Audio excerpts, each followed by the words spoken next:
आता तू दादा मुंबईमध्ये आहेस, तर मग आता मुंबईमध्ये तू कोणत्या मूर्त्या करतोयस, कोणत्या मंडळासाठी करतोय? 1200 टोटल मूर्ती आहे. 1200. प्रत्येक गणपतीच्या कारखान्यामध्ये सगळं वेगळं दिलेलं आहे. आम्ही कपडा म्हण, तुझी बॉर्डर म्हण, जसा कमरपट्टा येतो, हा, त्याचा शेला येतो. शेला येतो. काही मूर्त्यांना आम्ही फेटे केलेले आहेत. वा. काही मूर्त्या आमच्या फुल ड्रेस मध्ये आहेत. जसा आम्ही डेमो देतो पहिला, हम्म. तो जो आम्ही डेमो देतो ना, तोच आमचा फायनल लुक असतो.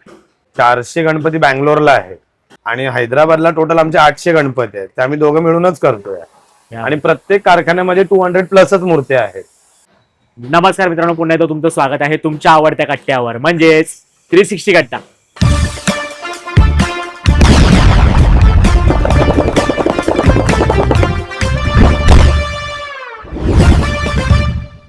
तर मित्रांनो, आज आपण ड्रेपरिंग वर्क, जे आपल्या गणेश उत्सव आपल्या मूर्त्यांना जे धोतर पितांबर जे नेसवतात, आज मी आपल्या मित्रांसोबत गप्पा मारणार आहे. माझ्यावर आज करण भाई आहेत आणि सौरभ आहे. भावना, खूप खूप स्वागत आहे तुमचं आपल्या 360 कट्ट्यावर. सगळ्यात आधी की भाई थँक्यू सो मच की इतका मोलाचा वेळ देत आहे आपल्यावर गप्पा मारण्यासाठी. तर मला एकंदरीत जाणून घ्यायचं की तुझी एकंदरीत ह्या फील्डमध्ये सुरुवात कशी काय झाली होती? माझी एकंदरीत सुरुवात म्हणजे सध्या पूर्वी तर मी छोट्या मूर्त्याच करायचो पहिला. हा, ठीक आहे. 2016-17 पासून छोट्या मूर्त्या करता करता करता मग बघायचो मोठ्या मूर्त्या कशा आहेत, कसे करायचे. आपल्या इथे ड्रेपरी खूप जण करायचे पूर्वी. बरोबर. सो त्यांचं बघून बघून त्याच्यानंतर स्टार्टअप केलं एकदा. नंतर जेवढा कॉन्फिडन्स आला मग करायला स्टार्ट केलं आणि आता सध्या फक्त मोठ्या मूर्त्याच करतो. क्या बात आहे. आणि एकंदरीत आता तुमची जोडी असं मी म्हणेन की मग आप दोनों मिलके भाई एक मतलब एक कितना गणपती अभी तक कर रहे हो ये सांग? साल हम 1200 टोटल मूर्ती आहे. 1200. क्या बात आहे, बहुत बरं. आता मग इतक्या मोठ्या काय म्हणतात एक नंबरिंग मध्ये गणपती आपण धोतर नेसवतोय, हो. तर मग त्यामध्ये प्रत्येक ठिकाणी काहीतरी वेगळं द्यावं लागत असणार. प्रत्येक ठिकाणी वेगवेगळं. आणि त्यानंतर काही भरपूर जणांची अशी डिमांड सुद्धा असते की ह्या पॅटर्न मध्ये हवंय किंवा ही डिझाईन हवी आहे, तर मग ती कसं काय मॅनेज करतो? ऍक्च्युली आता 1200 गणपती बघायला त्याचे स्प्लिट आहेत आमचे. 400 गणपती बँगलोरला आहेत. सो त्यांचा पॅटर्न पूर्ण वेगळा आहे. हा, म्हणजे बँगलोरला जे आम्ही राकेश आर्ट्स म्हणून करतोय तिकडे आहे. आणि हैदराबादला टोटल आमचे 800 गणपती आहेत. ते आम्ही दोघं मिळूनच करतोय. आणि प्रत्येक कारखान्यामध्ये 200+ मूर्त्या आहेत. तो प्रत्येकाचे पॅटर्न म्हण, तू कपडा म्हण, बॉर्डर म्हण, ते सगळं हे बघतात. अच्छा. ते कपडा बिपडा जेवढं आहे ना आमचं, कपड्यापासून बॉर्डरचे मॅन्युफॅक्चर पासून ते करण बाईच करतात सगळं. ते सुरतचे आहेत मुळात. सो तिकडे सगळं आमचं स्टिचिंग वगैरे पूर्ण सुरत मधूनच येतं आमचं. आणि प्रत्येक गणपतीच्या कारखान्यामध्ये सगळं वेगळं दिलेलं आहे. आम्ही कपडा म्हण, तुझी बॉर्डर म्हण, जसा कमरपट्टा येतो, त्याचा शेला येतो. काही मूर्त्यांना आम्ही फेटे केलेले आहेत. काही मूर्त्या आमच्या फुल ड्रेस मध्ये आहेत, जसं कृष्णाच्या रूपामध्ये आहे. असे प्रत्येकाचं पॅटर्न वेगवेगळं आहे सध्या. क्या बात आहे, क्या बात आहे. इतक्या मोठ्या नंबरिंग मध्ये आणि इतकं सगळं मॅनेज करणं म्हणजे भरपूर काम आहे मित्रांनो. तर मग इतकं सगळं करताना कधी असं टेन्शन, दडपण वगैरे कधी येतं का? टेन्शन म्हणजे फक्त कामाचं टेन्शन मीन्स आपण जो मूर्तिकारांना जो टाइम दिलेला आहे त्या टायमाच्या आत आम्हाला आमचं काम करायचं असतं.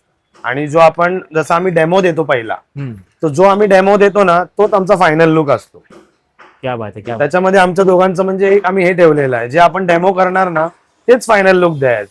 क्या बात आहे. असं आहे आमचं. तर एक साधारण म्हणजे आता आपण एक पकडले की 8-9 फुटाची जर मूर्ती असेल एक, तर मग तिला धोतर नेसवण्यासाठी किती कालावधी लागतो आणि त्याशिवाय किती मीटर कापड लागतं? म्हणजे हे कसं, हे भाविकांना पडद्यामागची गोष्टी खरं तर माहिती नसतात की आपण गणेश पूर्ण मूर्ती पाहतो, पण या पाठची मेहनत, जसं आखणीचा आता हल्ली भरपूर जणांना व्यवस्थितपणे डिटेलिंग मध्ये कळायला लागलं, तसंच पितांबर नेसवण्यामागे किती मेहनत आहे, ते किती मेजरमेंट किंवा किती कालावधी त्यासाठी सुद्धा द्यावा लागतो, त्यासाठी किती पेशन्स घ्यावे लागतात आपल्याला?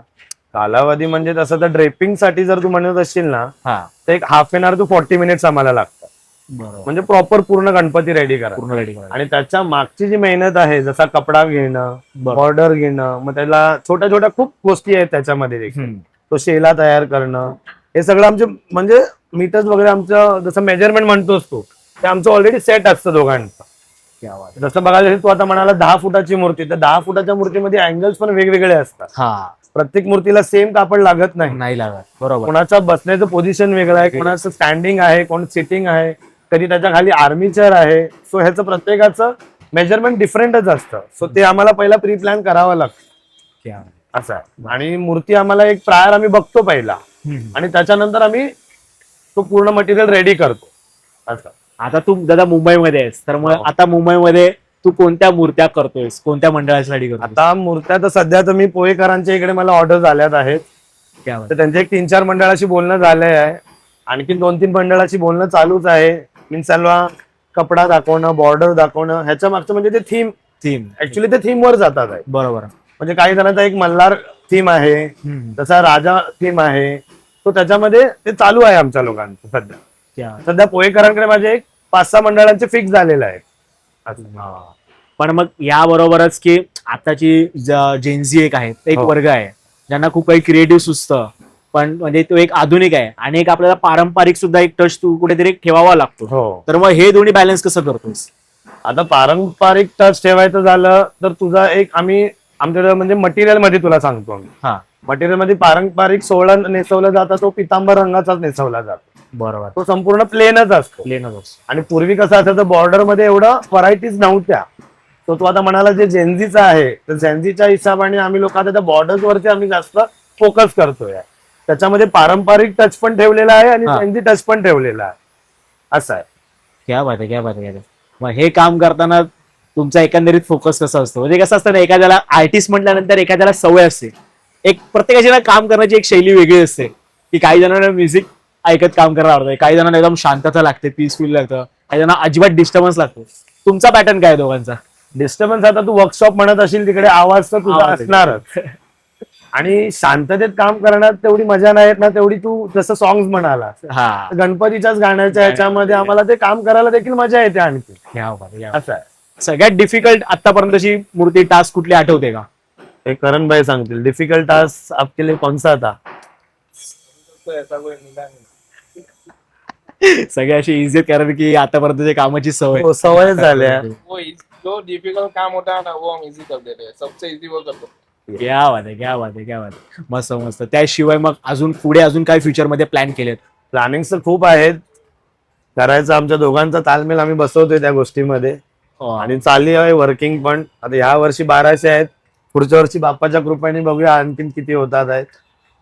वा वा, क्या बात आहे. आणि एक शेवटचा प्रश्न दादा, जास्त वेळ घेत नाही तुझा. पुढील 5 वर्षांमध्ये तुम्ही स्वतःला कुठे पाहता? पुढील 5 वर्षामध्ये जिथे बाप्पाने आणून ठेवले आहे त्याच्यापेक्षा थोडं पुढे घेऊन जावं, हे बाप्पाच्याच मध्ये ठेवलेलं आहे. क्या बात आहे. खूप छान वाटलं तुझ्याशी मला बोलून. एकंदरीत पुन्हा एकदा तुझे आपण व्हिडिओज वगैरे थोडेफार प्रेक्षकांना दाखवू नक्कीच. तू पितांबर वगैरे कसा नेसवताय तुम्ही दोघं. त्याशिवाय आता आगमनाची सुद्धा तयारी झाली, त्यामुळे तुमचीही गडबड आहे, त्यामुळे तुमचा जास्त वेळ घेत नाही. थँक्यू सो मच की पुन्हा एकदा की इतका छान वेळ दिलात. तरीच मित्रांनो, व्हिडिओ आवडला असेल तर नक्की लाईक करा, शेअर करा आणि सबस्क्राईब करा 360 कट्टल. धन्यवाद.